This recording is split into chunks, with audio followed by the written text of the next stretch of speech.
Hey, when I was a kid, I got a chemistry set at 10 years old for my birthday. It had its own Bunsen burner, 101 chemicals, glass piping and tubes, distillery canisters,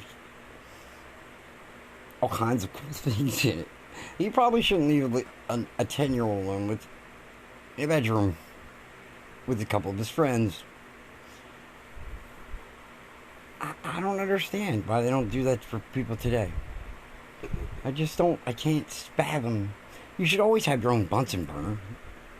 You should always have your own supply cabinet of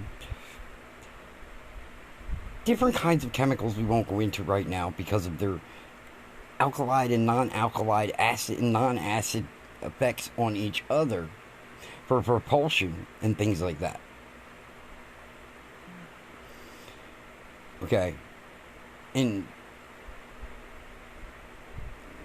dissolving explosives and things like that. But that was when I was 10 years old. And this was only, 1983?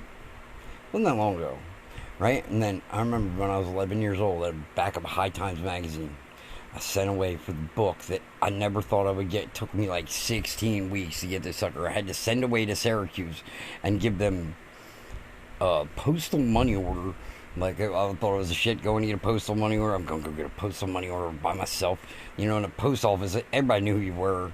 It's not, I lived in a little small town, like, it's little Scott. You know what I mean? Like, but I went there and I got my little postal money order and I put it in a brown envelope and I put the secret word. Dude, I waited 16 weeks for this book. I just figured they forgot about me and I was never going to get one, and I wasted my $11 or whatever it was, $19, $25. It says it was $25. Even then it was $25, right? But it came from Barricade Books Inc., P.O. Box 1401, Syracuse, New Jersey. And it took 16 weeks and I lived in New Jersey. And it was in the back of a High Times magazine. This is the best book you could ever invest in. And I knew that what I know now, then, was written in 1971. This is the best book that was ever written. This is the best book that was ever written. It goes in to tell you about all this stuff. All the stuff that, about the Marx Brothers, about Hitler, about anarchism as it lofted off in 1971. What Nixon was going to do. See, criticism of the Soviet Union almost never touches the main and real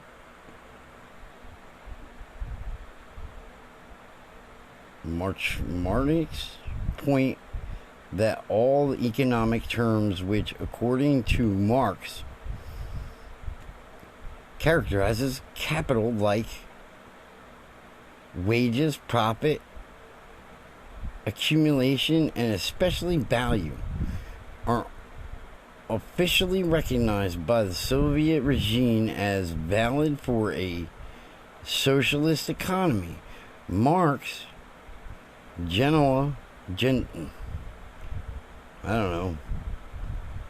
conception, it's not, some of the words, it's some of the words are misspelled, and I've looked them up to try and think that they spelled them right, and I think it just didn't have a good editor, is what I'm thinking. And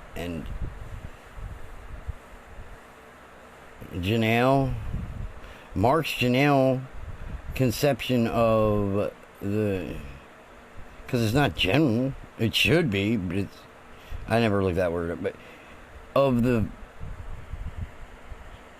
fetish socialist economy, the fetishism of commodities and the secret thereof, described in the first pages of Capital and completely ignored.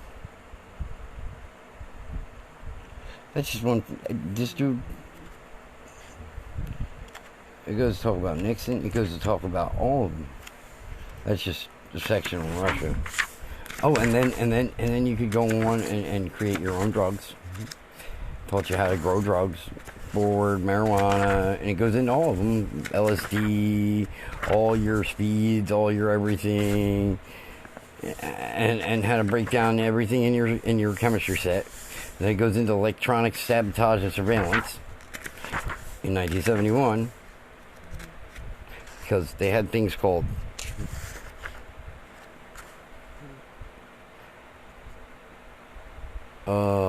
bumper beepers. Put them on free broadcast radio. We tried that. They bleed over to neighbors. They call the FCC on you, and that's it. It's over. And once the FCC comes, you fucked. And then you have natural, non-lethal, and lethal weapons. And they go in to show you all kinds of weird shit. They showed you the old rope across the street trick. Man, when we were kids, when we were like 7 and 8, you could stand a guy on either side of the street and pull a fake rope, and cars would be like, you young whippersnappers. Yeah. I lived in a development. I mean, it's a weird development, but it's still a development. It was the 80s. They had electric guitars. Come on. You're just funny. But I live in a development that has a city. And the city only has less houses than development. And they became the city of, and not Beverly City. In 1913, it's on every manhole cover when you walk through the town. Every single manhole cover says, the city of Beverly, 1913. And it used to be Beverly City. Because if you go to the Historical Society, which is a house in the middle of the oldest cemetery in town, it tells you that. Which is just wild in itself. There's the one cemetery, have a national cemetery, which is like the 4th largest national cemetery in the United States. And it's been in videos and all kinds of crazy stuff. Beverly National Cemetery. And then the cemetery next to that, some of them tombstones go back to 1400. 1400. And then the one up here, they only go back to like 1540 and stuff like that. But like, what a waste of, I don't know what, but I wouldn't want to be someplace. No. Do you know what I'm saying? Like, that's hundreds and hundreds of years. Some of the names like Jacob and Miller and shit like that are still here. There's some K names that are still here, but like first names, like some of them I can't even. Eulalie and Alzaris, and who the fuck were these people? You know what I mean? Like, it's just weird. And they're not all marble. Some are granite stones. Some are all the National Cemetery's limestones, because we used to get drunk out there when we were teenagers, and you'd sit on limestones. When you came home, everybody know because you had a white ass from sitting on limestones. And the police used to do rounds through there when we were kids. It was just fucked up. We didn't steal none. We just needed a place to get drunk so the cops wouldn't yell at us. And everybody knew where you were, because you'd be walking down the road, and everybody would be walking down the road with that white lines on their ass. We always poured out something for the homies, like you guys say now. It just struck me that I happened to find it. I haven't seen it in a while. Yeah, got it in like 1983 or 3 or 4, maybe 3. I think I got it in 1984. I ordered it. Took like 16 weeks to get. I felt like the man, and when I brought it to school, everybody's like, oh yeah, and the teacher tried to take it from me. I said, you're not taking my book. You're not taking my fucking book. It's a book. What are you, Hitler?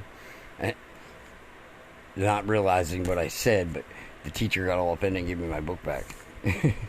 You know, at 11 years old, I was just mouthy. But I got my book back. Yeah, there were no flags on me. There was no color. I had no pause button. Sometimes, never, ever.